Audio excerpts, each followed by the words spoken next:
আপনাদেরকে আরও একবার স্বাগত জানাই। আমি শিমলি। আজকে আমাদের স্টুডিওতে যিনি আমাদের আমন্ত্রণে সাড়া দিয়েছেন, আমরা জেনে নেব ওনার কাছ থেকেই ওনার পরিচয়। নমস্কার। আপনাকে স্বাগত জানাই স্যার। পরিচয়টা একটুখানি জেনে নিই। প্রথমত আপনাদের অসংখ্য ধন্যবাদ আমাকে এখানে ডাকার জন্য। আমার নাম ডক্টর সন্দীপ দেব। আমি একটি ত্রিপুরা স্বনামধন্য বিএড কলেজে সহকারী অধ্যাপকের কাজে নিযুক্ত আছি। পাশাপাশি গবেষণার জগতে, বিশেষ করে লেখালেখির জগতে আমার অনেকটা দূর পথ আমি এগিয়েছি। বিশিষ্ট শব্দটা নিজের সঙ্গে যুক্ত করতে আমি খুব একটা পছন্দ করি না, কারণ মানুষ মাত্রই সহজাত প্রবৃত্তি নিয়ে জন্মগ্রহণ করে এবং মানুষের কাজই হলো নিজেকে এগিয়ে নিয়ে যাওয়া, এবং সেটা সবচেয়ে বড় মানসিক তৃপ্তির মাধ্যম মনে করি লেখা। এবং আমার গবেষণা মূলত লোকসংস্কৃতি নিয়ে। আমি ত্রিপুরা বিশ্ববিদ্যালয়ের স্বনামধন্য অধ্যাপক ডক্টর নির্মল দাসের আন্ডারে আমি আমার গবেষণা সম্পূর্ণ করেছি। আমার বিষয় ছিল উত্তর পূর্ব ভারতের, বিশেষ করে ত্রিপুরা এবং বরাক উপত্যকার লোকসংস্কৃতি। তার একটি অংশ নিয়ে আমি কাজ করেছি। পাশাপাশি বিভিন্ন পত্রিকা আমার সম্পাদিত হয়েছে আমার দ্বারা, এবং বর্তমানে আমি রাজ্য সরকারের যে গোমতী পত্রিকা রয়েছে তথ্য সংস্কৃতি দপ্তরে, তার সম্পাদক মণ্ডলীর সদস্য হিসেবে কাজ করছি। বাহ, আমরা পরিচয়টা জেনে নিলাম। দর্শক শ্রোতারা নিশ্চয়ই আপনারাও জেনেছেন আমাদের সাথে সাথে। তো নিশ্চয়ই আমরা আরও অনেক কিছু জানবো। যেহেতু গবেষণার বিষয়টা জানতে পেরেছি যে লোক সংস্কৃতি, তো সেখান থেকেও কিন্তু অনেক কিছু আমাদের জানার বিষয় উঠে আসবে। আমার কিন্তু ভেতরে প্রশ্ন একেবারে মানে কৌতূহল, প্রশ্ন না কৌতূহল বলতে হবে, একদম মানে উথাল পাতাল করছে জানতে যে লোক সংস্কৃতি, ত্রিপুরার লোক সংস্কৃতি বা বরাক উপত্যকার, বাংলা ভাষার সাথে বরাক উপত্যকার একটা সংযোগ রয়েছে। তো সেখানে কি আপনার যে গবেষণার বিষয় তার সাথে কি কোনোভাবে যোগাযোগ রয়েছে?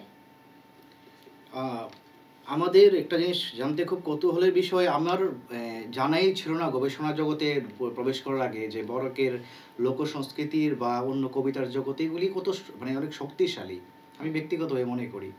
তো আমার সেখানে প্রথম যাওয়া 2010 সালে। যাওয়ার পর আমার যেহেতু লোকসংস্কৃতি নিয়ে কাজ, তো সেটা যেমন মুদ্রিত অবলম্বনে ছিল, মুদ্রিত যে বইগুলি আছে সেগুলি থেকে যেমন আমার তথ্য সংগ্রহের একটা বিষয় ছিল, পাশাপাশি আমি ক্ষেত্র সমীক্ষারও একটা বিশেষ অংশ আমার কাজের। তো এটার উপর বেসিক্যালি মানে প্রাইমারি সোর্স ডাটার উপর বেসিস করেই আমার কাজটা। তো সেদিক দিয়ে আমি যখন পত্রপত্রিকাগুলি বলুন, বিভিন্ন দৈনিক যুগসংখ্য থেকে আরম্ভ করে যেসব পত্রপত্রিকা রয়েছে সেগুলি, বা বরাক উপত্যকা সংস্কৃতি পরিষদের যে পত্রিকা আছে সেই ম্যাগাজিনগুলি আমার হাতে এসে দেখেছি যে ওইখানে অনেক সুনির্দিষ্ট এবং অনেক ভালোভাবে সেগুলি সংরক্ষিত এবং এখানে কাজ হয়। বরঞ্চ তার সঙ্গে যে আমি তুলনায় আসে, তাহলে ত্রিপুরা রাজ্যে অসংখ্য লিটিল ম্যাগাজিন বলুন বা বিভিন্ন মুখপত্র প্রকাশিত হয়েছে। এবং আমরা জানি যে আমাদের সেই গোমতী পত্রিকা, যেটা রাজ্য সরকারের যে গোমতী পত্রিকা, যেটা তথ্য সংস্কৃতি দপ্তর থেকে প্রকাশিত হয়, তার আয়ুকাল প্রায় 50 বছর। সেই সময়কালে বিভিন্ন লেখা সেটির মধ্যে সংঘবদ্ধ আছে।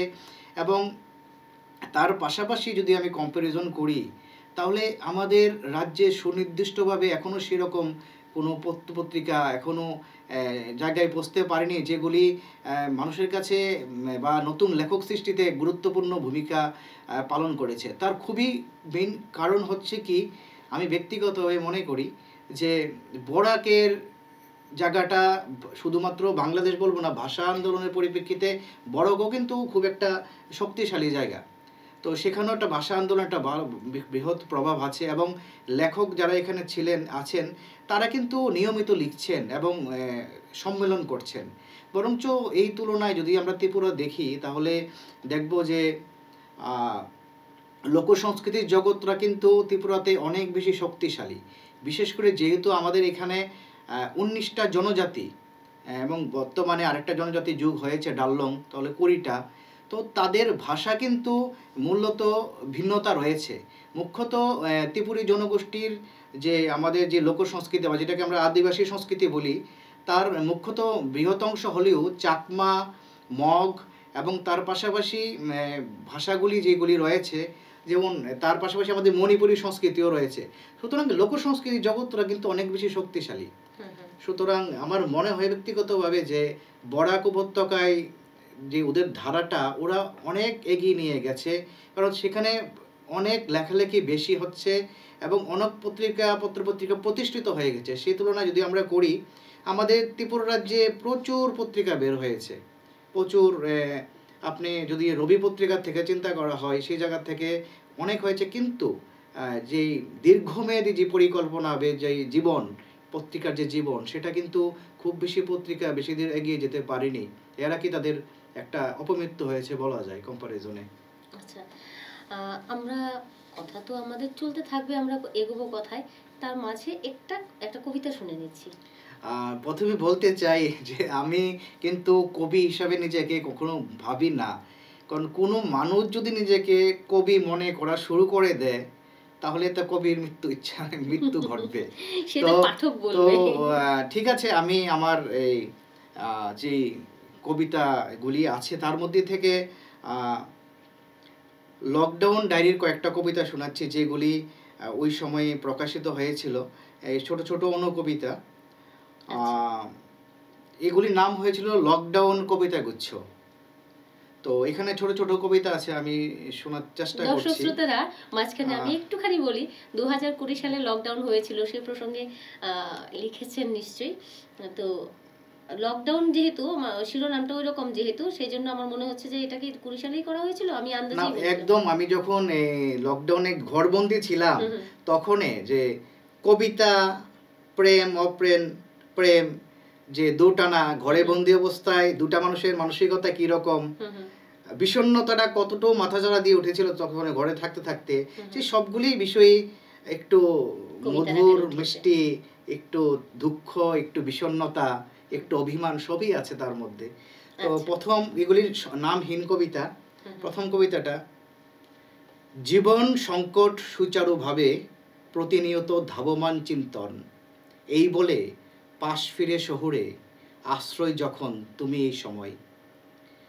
দ্বিতীয় কবিতাটা, শুধু ব্যর্থ অসুখের কাছে সুযোগ নষ্ট ভাগ্য দোষে, গ্রহণেমি বুকে আচর কাটে ক্ষণজন্মা হয়েও শোষিত, অকপটে নিশুতি জীবন সাঁতার কাটে হস্ত লাইনে। আমি সংকোচিল ধ্বনিত হব সময় পানে, জোয়ার আমার ভাটা উদরের, অলস যাপন করুণ কথন আর প্রিয়তমার আলাপচারিতা সঙ্গোপনে। আমি পক্ষীরাজ ঘোড়া ট্রেনের জাগতিক গতিবেগ, বেহুশ নেপথ্যে কাকতারুয়ার ছেঁড়া জামা, সাবান মাখানো হাতে মুছে যায় ভাগ্যরেখা। আর এই সময় যেহেতু ভাগ্যরেখার একটা ব্যাপারই ছিল, জীবন খুব দোটানায় চলছিল, তখন আমার মনে হয়েছে যে জীবন যেন ছায়ার মতো, আমি আছি আর আমি নেই, বেমানান সময়, সুখের দুরন্ত মার্জিন, দুঃখের সীমানা অন্তহীন। বাহ, মানে ওই সময়কালে কবি মনের ভেতরে যা কিছু অনুভূতি হয়েছিল, সেটা কিন্তু একেবারে শব্দের মানে শব্দকে কারুকাজের সাথে মিশিয়ে এবং কবি মননের যে চিন্তন শক্তি, সেই শক্তিটুকুকে কাজে লাগিয়ে এখানে কাব্যিক আকারে আমাদের সামনে, পাঠকের সামনে তুলে ধরেছেন। তো আসলে তখনকার সময়টা যদি আমরা একটুখানি পেছনে গিয়ে যদি চিন্তা করি, তাহলে নিশ্চয়ই একেবারে মানে বাস্তব চিত্র আমরা পেয়েছি। কারণ কখনো হয়তো বিষণ্ণতা ছেয়ে গেছে, কখনো হয়তো মানে এতটাই বিষাদ আমাদেরকে জড়িয়ে ধরেছিল যে আমরা সেখান থেকে বেরোতে পারবো কি পারবো না, তা নিয়েও একটু আমাদের সন্দেহ ছিল। আমরা কথায় চলে যাই আর একবার, আমরা জানতে চাইবো শৈশবটা কোথায় কেটেছে। সেটা আমার বাবার জন্মই ত্রিপুরাতে 1947 সালে। আমরা দেশ স্বাধীনতার আগেই আমার এখানে বসতি আগরতলাতেই। বাবার জন্ম 1947 সালে, এবং সত্যি কথা বলতে গেলে বাবার থেকে শুনি উনি রাজার, যিনি শেষ রাজা ছিলেন ত্রিপুরার, ওনার বিয়েতেও অংশগ্রহণ করেছিলেন। তখন তো প্রজারা নিমন্ত্রিত ছিল। আর শৈশব আগরতলাতেই। জীবন কেটেছে, আগরতলাতেই জন্ম এবং এখানেই বেড়ে ওঠা। মহারাজার বীর বিক্রম কলেজের বাংলা বিভাগের ছাত্র ছিলাম। ওই সময়ে প্রায় আমাদের লেখালেখি শুরু। আমাদের একটা বীর বিক্রম কলেজে, এমবিবি কলেজ যেটায় শর্টকাটে আমরা বলি নাম, আমাদের বাংলা বিভাগের একটা পত্রিকা হতো, দেওয়াল পত্রিকা, বাতায়ন। তো আমি যখন কলেজে দ্বিতীয় বর্ষে পড়ি তখন পরিকল্পনা হলো যে বাতায়ন এবছর দেওয়াল পত্রিকা হবে না, মানে ছাপার অক্ষরে মুদ্রিত হবে এবং সম্পাদনার জানি না এটা কি জানি, হয়তো সে সময় আমি কলেজের ফার্স্ট বই ছিলাম, এগুলি বলাটা ঠিক না। তো স্যার ম্যাডামদের বলো, হ্যাঁ সন্দীপ ভালো ছাত্র, ঠিক আছে ওকে সম্পাদনার দায়িত্বটা দেওয়া হোক। জানি না কতটুকু পেরেছি, কিন্তু বাতায়ন কিন্তু তারপর থেকে কলেজের ম্যাগাজিন বের না হলেও বাতায়ন কিন্তু বাংলা ডিপার্টমেন্ট থেকে একদম রেগুলার বের হতো। তার পরবর্তী সময়ে ত্রিপুরা বিশ্ববিদ্যালয়ে যখন বাংলা বিষয়ে পড়াশোনা করি, মাস্টার্স করি, তখনও কিন্তু আমাদের একটা দেওয়াল পত্রিকা বের হতো, সাহিত্যিকা। সেটারও প্রথম মুদ্রিত বইয়ের সম্পাদক আমি, এবং এটাও দীর্ঘ সময় বের হয়েছে। কিন্তু সত্যি কথা বলতে গেলে কি, সময়ের স্রোতে বিষণ্ণতা, জীবন জীবিকা এইভাবে চাপা দেয় যেটা মানুষ তার থেকে বেরোতে পারে না। বিশেষ করে আমাদের মতো রাজ্যে যেখানে সংগ্রাম জিনিসটা, জীবন সংগ্রামটা অনেকটাই কঠিন, কারণ এখানে সুযোগ খুব কম। তো সেই জায়গাতে দাঁড়িয়ে পড়াশোনা করে, জীবিকা নির্বাহ করে তারপর লেখালেখি করাটা আমরা কলেজ স্ট্রিট তৈরি করতে পারিনি। আমাদের এখনও কলেজ স্ট্রিটে গেলে, বিগত কয়েক বছর আগে আমি গেছি, ঠিক লকডাউনের কিছুদিন আগে, এই যে লাইন ধরে দেশ পাবলিকেশনে বা আনন্দতে গিয়ে বই কেনা, অনেকটা সময় অতিবাহিত হওয়ার পর সেই জিনিসটা আমাদের মধ্যে এখানে নেই। সে কারণ প্রকাশনাটা আমাদের এখানে খুব কম হয়, সেরকম ইনফ্রাস্ট্রাকচার নেই, এবং সবচেয়ে বড় ছেলেমেয়েরা আর্থসামাজিক চিন্তায় ঠিকভাবে মনোনিবেশ করতে পারে না। কিন্তু আনন্দের বিষয় যে আগের তুলনায় যে লিটল ম্যাগাজিনের যে বইমেলাতে ঘরগুলি ছোট হতো, বিগত কয়েক বছর কিন্তু এখন ওদের থেকেই আবদার আসে যে এবার আমাদের লিটল ম্যাগাজিনের ঘরটা একটু বড় করে দিন। তো প্রচুর ছেলেমেয়েরা কিন্তু লেখালেখি করছে। তো আমার একটা সবার প্রতি একটা অনুরোধ থাকবো, যারা নতুন লেখালেখি করছো, এই কোনো লেখাই সাথে সাথে ছাপানোটা উচিত নয়।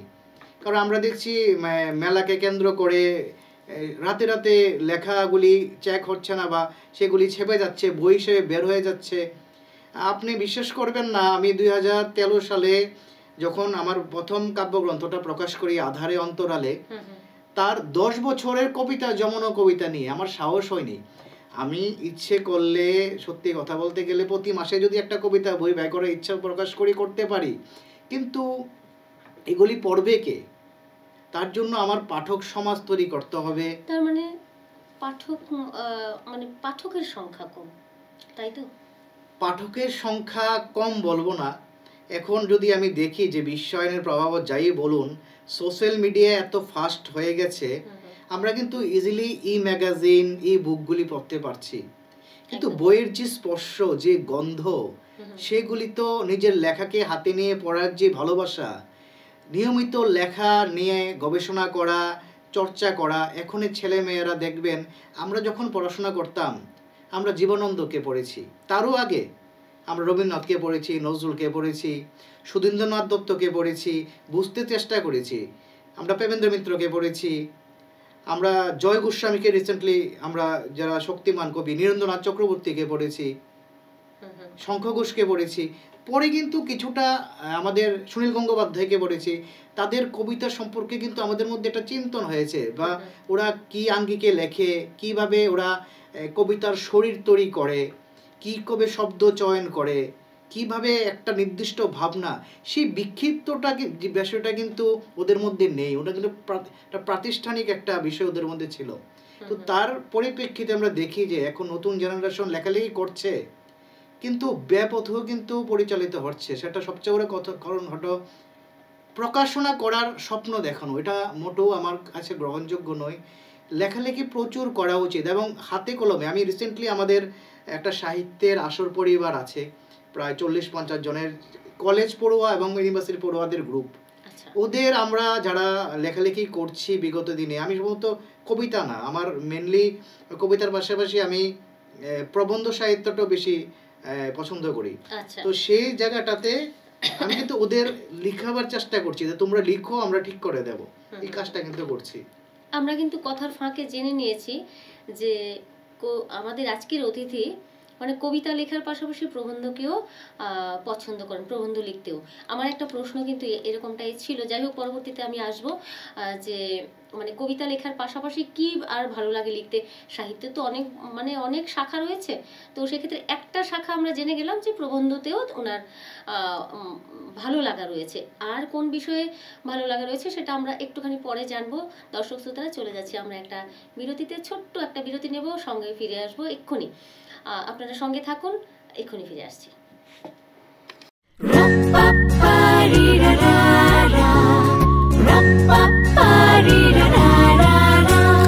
Tasty, tasty, crispy, crispy Prontos. Crunchy, crunchy, munchy, munchy Prontos. Everybody likes to snack on Prontos. Prontos, the taste of the world. শোনো শোনো ভোজন রসিক, শোনো মন দিয়া, ঝাঁঝের স্বাদে রান্না করো লং তরাই দিয়া। ইলিশ সর্ষে পোস্ত বাটা যেমন ইচ্ছে নাও, মালাই চিংড়ি মাংস কষা চেটে পুটে খাও, আহা চেটে পুটে খাও, আহা চেটে পুটে খাও। লং তরাই কাচ্চি ঘানির সর্ষে তেলে টেস্ট, যে খাবে সেই বলবে লং তরাই বেশ। লং তরাই সর্ষের তেল, ঝাঁঝে স্বাদে তোমাকে চাই। আহা লং তরাই বেশ, আহা লং তরাই বেশ। শেফদের পছন্দ সিস্টার মশলা, যা মডার্ন টেকনোলজি এবং স্বাস্থ্যসম্মত। সিস্টার, নিশ্চিন্তের প্রতীক। মশলা হাতে নয় চামচে তুলুন। লংতরাই গুঁড়ো মশলার প্রতিটি 250 গ্রাম প্যাকেটের সাথে 1 চামচ ফ্রি। লংতরাই গুঁড়ো মশলা, রান্নায় তোমাকে চাই। ফিরে এলাম একটা ছোট্ট বিরতির পর। দর্শক শ্রোতারা, আপনারা নিশ্চয়ই আনন্দ উপভোগ করছেন আমাদের আজকের অতিথির কথা এবং কবিতার সাথে। আমরা চলে যাচ্ছি আবারও কথা এবং কবিতায়, সঙ্গে থাকুন। আমরা একটা প্রশ্নে ছিলাম যে যদিও একটা শাখা আমরা অলরেডি জেনে গিয়েছি যে কবিতা লেখার পাশাপাশি প্রবন্ধ লিখতেও আপনার ভালো লাগে, আর কোন শাখায় আপনার বিচরণ করতে ভালো লাগে? আমার তো যেহেতু আমার গবেষণা লোকসংস্কৃতি নিয়ে, তো আমি লোকসংস্কৃতির বিভিন্ন ধারা, বিশেষ করে লোকসাহিত্যের বিভিন্ন ধারা নিয়ে আমি লেখালেখি করি, এবং সেগুলি যেহেতু গবেষণামূলক লেখা, তো সেগুলি সাময়িক পত্রের পাশাপাশি বা কোনো ম্যাগাজিনের পাশাপাশি যে জার্নালগুলি আছে, জাতীয় এবং আন্তর্জাতিক স্তরে যে জার্নালগুলি আছে, সেগুলিতে আমি প্রকাশ হয়েছে বেশ কিছু লেখা। তো যেহেতু আমি টিচার এডুকেশনের সঙ্গে যুক্ত, তো শিক্ষণ বিষয়েও আমার কিছু লেখা প্রকাশিত হয়েছে। সেগুলি শুধু যদিও একাডেমিক ব্যাপার, কিন্তু পছন্দের বিষয় প্রবন্ধ, যে কোনো প্রবন্ধই হতে পারে। যদি এখন যেহেতু বিশেষ সংখ্যা যদি কোনো হয়, যে আবদার আসে যে এই বিষয়ের উপর এই ম্যাগাজিনটা হবে, এই বিষয়ের উপর নিয়ে লিখুন, তাহলে সেভাবে লেখার চেষ্টা করি। প্রিয় বিষয় নিঃসন্দেহে আমার ফোকলোর বা লোকসংস্কৃতি, পুরার লোকসংস্কৃতি বা আদিবাসী সংস্কৃতি, সব এটা নিয়েই আমার বেশি পছন্দের বিষয় লেখা। আচ্ছা, আদিবাসী যেহেতু সাবজেক্ট ছিল, তো সেক্ষেত্রে আদিবাসীদের মধ্যে যে ভাষার ব্যবহার, ওরা কি আঞ্চলিক ভাষার ব্যবহারটাই বেশি করে? দেখুন, আমার গবেষণা কর্ম মুখ্যত বাংলা বিষয়ই ছিল, বাংলা লোকসংস্কৃতি ছিল, লোকসাহিত্য ছিল। যেহেতু ত্রিপুরাতে অনেকেই বলে যে ত্রিপুরাতে যে বাংলা লোকসংস্কৃতিটা চলছে সেটা নাকি বাংলাদেশ থেকে আগত মানুষের, কিন্তু এটা ভুল। হতে পারে কিছু মিল আছে, কারণ আমি জানি ত্রিপুরা একটা বিশাল অংশ এখন বাংলাদেশে সঙ্গে যুক্ত, মিল আছে, কিন্তু নিজস্বতা কিন্তু পেয়ে গেছে। ত্রিপুরা লোকসংস্কৃতি নিজস্বতা পেয়েছে, এবং সেটা লোকশ্রুতি বা যেহেতু মৌখিক সাহিত্য পরিবর্তনও হচ্ছে, কারণ যখন এটাকে কেউ ছাপিয়ে নিচ্ছে লেখাগুলিকে বা সংকলন করে নিচ্ছে, মুদ্রণ হচ্ছে, তখন কিন্তু লোকসাহিত্যের অপমৃত্যু। তো সেই জায়গায় যদি তুলনা করি, এবং আদিবাসীরা যেটা, ক্ষমা করবেন, যেটা আদিবাসী সংস্কৃতি আমাদের জনজাতির যে লেখা আছে, সেটা কিন্তু ওরা কিন্তু যে ভাষাটা ব্যবহার করছে, এটা ব্যবহারিক যোগাযোগের ভাষা। সেটা দিয়ে কিন্তু ওদের সাহিত্য হচ্ছে না। ওরা যখন লিখছেন কোনো বাংলা কাগজে, মধুসূদন দেববর্মা বলুন, তাহেল ত্রিপুরা বলুন বা কিষান ত্রিপুরা বলুন, যারাই আছেন এখন লিখছেন নতুন লেখক, বা নন্দকুমার দেব বড়া বলুন, তারা কিন্তু বাংলাতেই লিখছেন, একদম পরিশোধিত বাংলায় লিখছেন। পাশাপাশি যে জনজাতি বা ককবরক ভাষায় বা অন্য চাকম ভাষায় যে পত্রপত্রিকাগুলি বের হচ্ছে সেগুলির মধ্যে কিন্তু তারা নিজের ভাষাতেই কিন্তু লিখছেন। সুতরাং ত্রিপুরাতে বাংলা ভাষা সাহিত্য জগতের পাশাপাশি জনজাতি বা আদিবাসী সংস্কৃতির যে সাহিত্য যে সেটা কিন্তু একটা শক্তিশালী ধারা কিন্তু সমান্তরালভাবে চলছে বা বহমান আমরা বলতে পারি। আচ্ছা, ত্রিপুরার সাহিত্যিকদের বিষয়ে একটু প্রসঙ্গ এসছে, যেহেতু সেই প্রসঙ্গে কথাটা বলছি যে ত্রিপুরার যে বাংলা সাহিত্যের যে চর্চা বা প্রসার, সেই বিষয়ে আপনার কি অভিমত, বা এখানকার যে কবিরা রয়েছেন, সাহিত্যিকরা রয়েছেন, তাদের যে চর্চা করছেন ওনারা, সেই বিষয়ে আপনার কি মতামত? আমার ব্যক্তিগতভাবে মনে হয় ত্রিপুরার তো যদি কাব্য সাহিত্যের যদি জয়যাত্রা শুরু হয় তাহলে আমরা রাজমালাকেই পাই, যেটার ৫ম খণ্ড গত বইমেলায় প্রকাশিত হয়েছে। এটা খুবই আনন্দের বিষয়। আমরা তো আগেই জানতাম যে 4টা খণ্ড আছে, ৫ম খণ্ডও কিন্তু গত বইমেলায় প্রকাশিত হয়েছে। এবং তার পাশাপাশি যদি পরবর্তী সময়ে দেখি রবি পত্রিকাকে কেন্দ্র করে একটা সাহিত্য জগৎ তৈরি হয়েছিল। কিন্তু ত্রিপুরার যদি আমি সাহিত্যের ধারা বা কবিতার ধারা দেখি, বেশিরভাগ লেখকের স্থানীয় লেখকদের লেখা কিন্তু বাইরে থেকে প্রকাশিত হয়েছে, ত্রিপুরা বাইরে থেকে, কলকাতা বা অন্য জায়গা থেকে প্রকাশিত হয়েছে। তার কারণ এখানে সেরকমভাবে সেই পরিবেশটাই তৈরি ছিল না। পরবর্তী সময়ে আমরা দেখতে পারি যে কবি স্বপন সেনগুপ্তের দ্বাদশ অশ্বারোহী যে সংকলন আছে, তার মধ্যে দিয়ে তারপরে দিয়ে যারা প্রতিষ্ঠিত কবি, একজন প্রিয় কবির আজকে জন্মদিন, আমি বলতে দ্বিধা করব না, কবি নকুল রায়ের আজকে জন্মদিন। সকলে ফোন করেছে বলে হ্যাঁ, কবির প্রতি শ্রদ্ধা জানাই, ওনার জন্মদিনের শুভেচ্ছা। কবি বলতে যা বোঝায় আমি ওনাকে দিয়ে চিনেছি, কারণ এখনো যে সহজ সাধারণ কবিতা ছাড়া, লেখা ছাড়া কিচ্ছু বুঝে না। উনাকে কেন্দ্র করে অনেকজন জীবনে প্রতিষ্ঠা পেয়েছেন, কিন্তু উনার যে সহজ সরল জীবন, যে কবিতা, কবি লেখা, এই যে একটা, এবং বলেছে যে কবি জন্মদিনের শুভেচ্ছা, এই যে আনন্দ উনার, আজও সেই উনার বয়স প্রায় 76 হবে বয়স, জন্মদিন আজকে উনার গেছে। মানে এখনো যেই ভালোবাসা, যে একটা কবিতা চাইলে কিভাবে লিখে দেবে, কখন দেবে, আবার ফোন করে বলা যে কি রকম হয়েছে, সেরকম ভাবে যদি দেখি বর্তমানে, তাহলে কিন্তু আপনি কবি নকুল দেব বলুন, আমাদের একজন প্রিয় কবি অশোক দেব কবিতা, পাশাপাশি যদি দেখি রিসেন্টলি কিন্তু নতুন ছাত্রছাত্রীরা যারা নতুন কবিতা লিখছে অনেকেই আছে, তাদের হাতের লেখা খুব ভালো। তার মধ্যে দিয়ে বিপাশা দেব, সপ্তশ্রী কর্মকার, থেকে অনুপ দেবনাথ আছেন, তারপর চিন্ময় ভট্টাচার্য, আমাদের একজন বয়োজ্যেষ্ঠ কবি মনীষ রুদ্রপাল থেকে আরম্ভ করে অনেকের নাম হয়তো বাদ গেছে মুখে, কিন্তু এই যে লেখার প্রসার, কবি সন্তোষ রায় থেকে আরম্ভ করে ধারাটা কিন্তু নিয়ে গেছে। কিন্তু এখন যে বর্তমানে দেখি, আমাদের বিশ্বাস করবেন না যে বইমেলা আসলে দেখা যায় যে শত শত লিটিল ম্যাগাজিন প্রকাশ হচ্ছে। তো এইগুলি বইমেলাকে উদ্দেশ্য করে প্রকাশ হচ্ছে বা সারা বছরে কি প্রকাশ হচ্ছে কিনা, সেটার মধ্যে আমার একটু দ্বিধা অবশ্যই থেকে যায়। কিন্তু আনন্দের বিষয়, লেখালেখি কিন্তু হচ্ছে। সেই রাজমালা থেকে আরম্ভ করে রবি পত্রিকা ধরে আমরা দেখতে পাই যে বীরচন্দ্র মাণিক্য, তিনি যথাসময় 1812-তে সিংহাসনে আরোহণ করেছিলেন, তার কন্যা, ওনার যে একটা সাহিত্যিক প্রতিভা ছিল, আমরা শ্রী শ্রী ঝুলন যে কাব্যগ্রন্থ ওনার বিখ্যাত, যেটা এখন এর পাঠ্য আছে, পাশাপাশি ওনার যে কন্যা অর্ণাঙ্গ মোহিনী দেবী, ওনার যে কাব্যগ্রন্থ শোকগাথা বিখ্যাত, যেটার প্রশংসা স্বয়ং রবীন্দ্রনাথ ঠাকুর করেছিলেন, এবং সত্যেন্দ্রনাথ বসুর মেয়ে কন্যা মানকুমারী বসু, যিনি কলকাতা থেকে এখানে এসেছিলেন রাজ সভাসদ হিসাবে, ত্রিপুরা রাজার, ওনার কন্যা।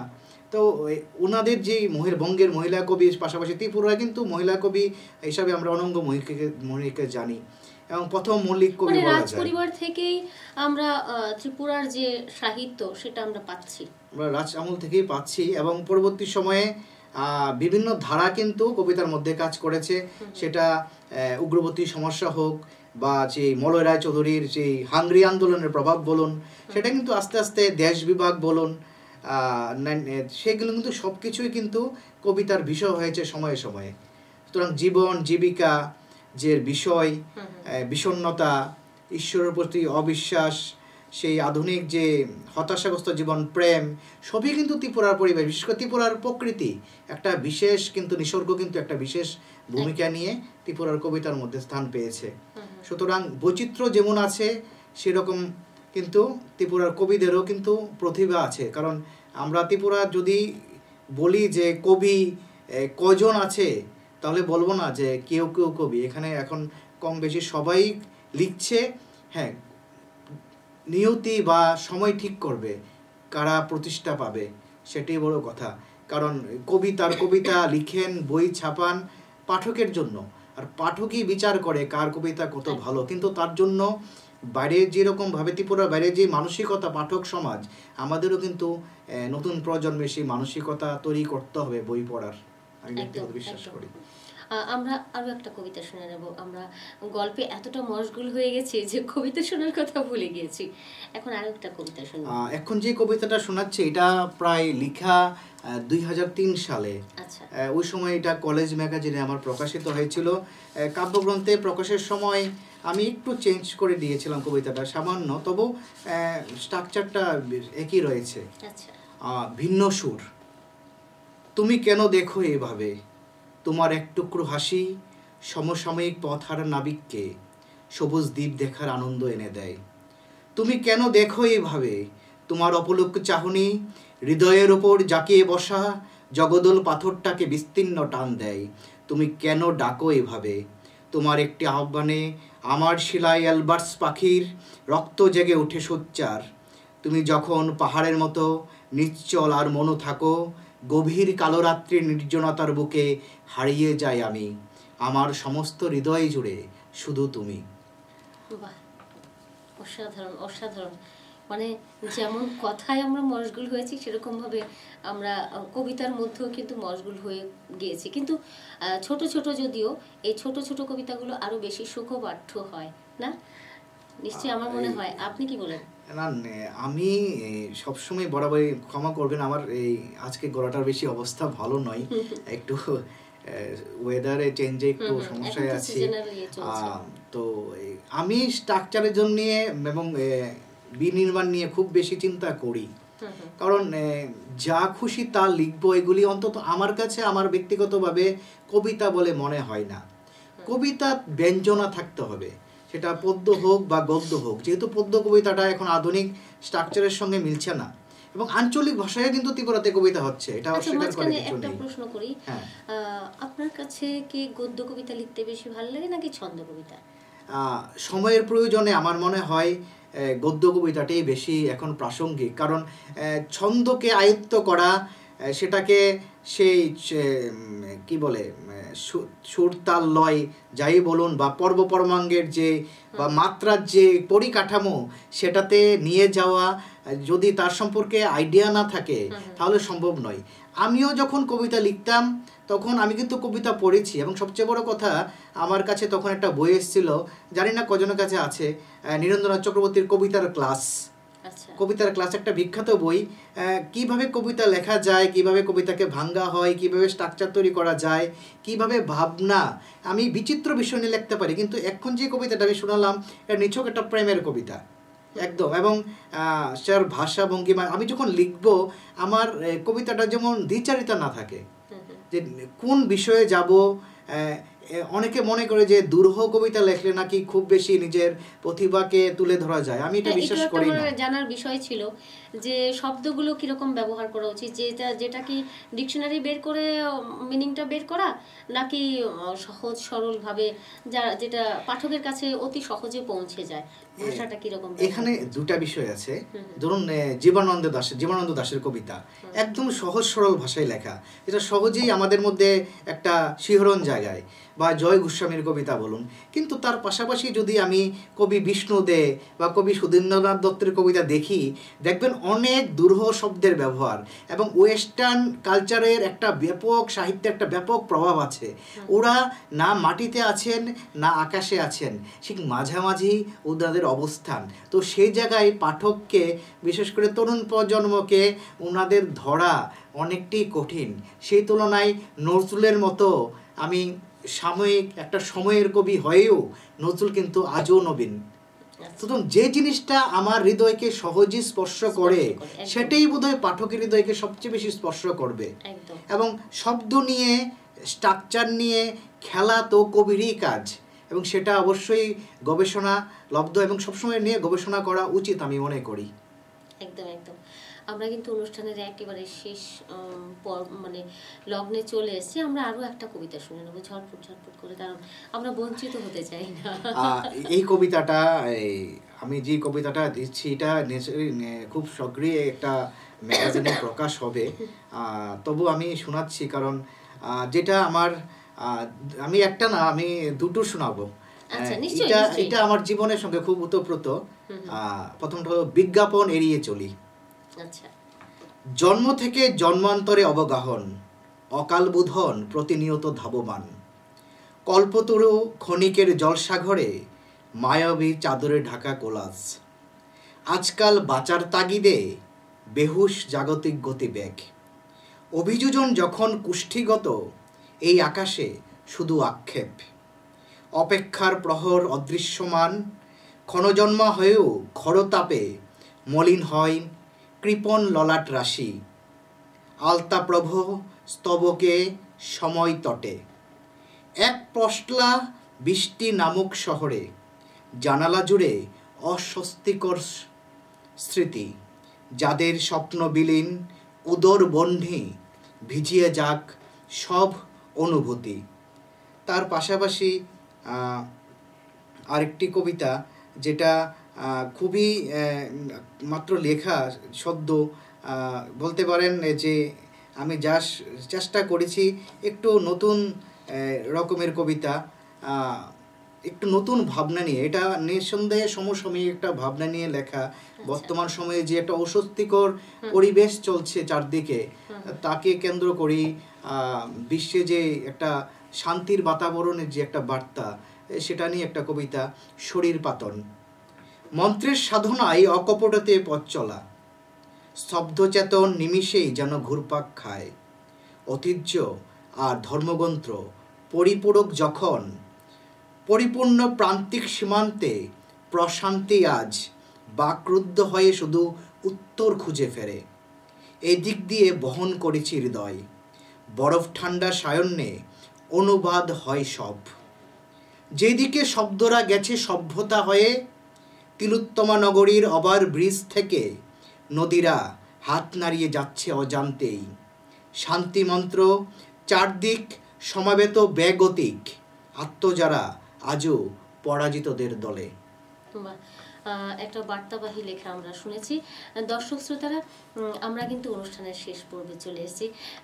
স্যার, আপনাকে নমস্কার, ধন্যবাদ জানাই আমাদের স্টুডিওতে আমাদের আমন্ত্রণে সাড়া দেওয়ার জন্য। কিছু কি বলবেন পাঠকদের, দর্শকদের উদ্দেশ্যে?